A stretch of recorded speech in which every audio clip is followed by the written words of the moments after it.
नमस्कार, मी वीनास kitchen cooking with लवमध्ये आपल्या सर्वांचं मनापासून स्वागत आहे। तर आज मी बनवणार आहे मस्त अशी झणझणीत गवारची रस्सा भाजी। बऱ्याच लोकांना गवारची रस्सा भाजी ही बनवता येत नाही, त्यासाठीच मी ही गवारच्या भाजीची रेसिपी तुम्हाला करून दाखवणार आहे।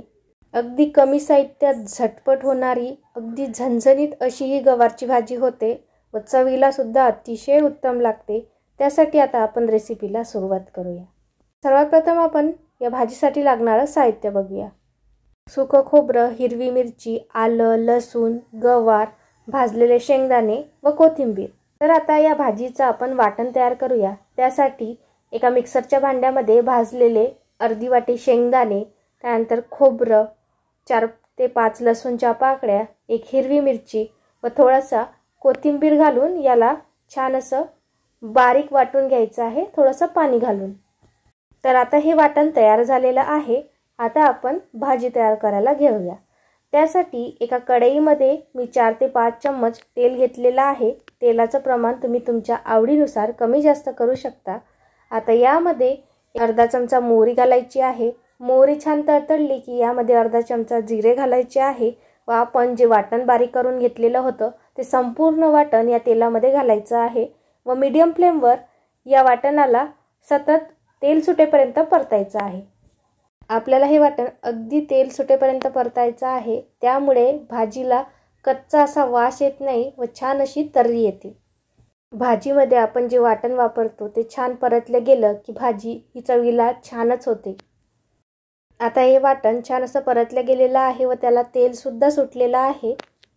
वाटण छान असं परतलं गेलं की ते थोडं घट्ट होतं।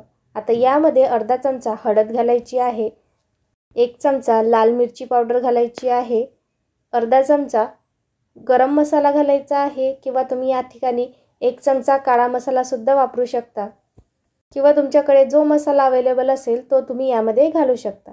आता याला परतून घ्यायचं आहे।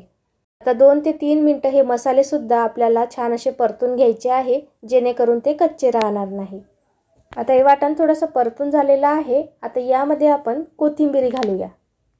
तर या स्टेजला जर तुम्ही कोथिंबीर घातली तर या भाजीला अतिशय उत्तम अशी चव येते। थोडीशी ही कोथिंबीर परतून घ्यायची आहे। त्यानंतर यामध्ये आपल्याला घालायचं आहे स्वच्छ धुवून व चिरून घेतलेली गवार। तर मी या ठिकाणी अर्धी वाटी गवार घेतलेली आहे। ते संपूर्ण गवार छान अशी धुवून या वाटणामध्ये घातलेली आहे। आता याला छान असं 1 मिनिटभर परतून घ्यायचं आहे। आता थोडंसं परतून झाल्यानंतर यामध्ये चवीनुसार मीठ घालायचं आहे व आणखी थोडं परतून यावर झाकण ठेवून आपल्याला हे 2 ते 3 मिनिटं शिजवून घ्यायचं आहे। झाकण ठेवून पाणी न घालता ही गवार शिजवल्यामुळे ही गवार छान अशी शिजते। आता 2 मिनिटे झाकण ठेवून ही गवार शिजवून घेतलेली आहे, परंतु संपूर्ण ही गवार शिजलेली नाही, त्यामुळे आपण आणखी 2 ते 3 मिनिटं यावर झाकण ठेवून ही गवार थोडीशी शिजवून घेऊया। आता 2 मिनिटांनंतर ही गवार थोडीशी शिजलेली आहे, त्याला थोडं तेल सुद्धा सुटलेलं आहे। आता यामध्ये आपण कळकळीत गरम पाणी घालूया।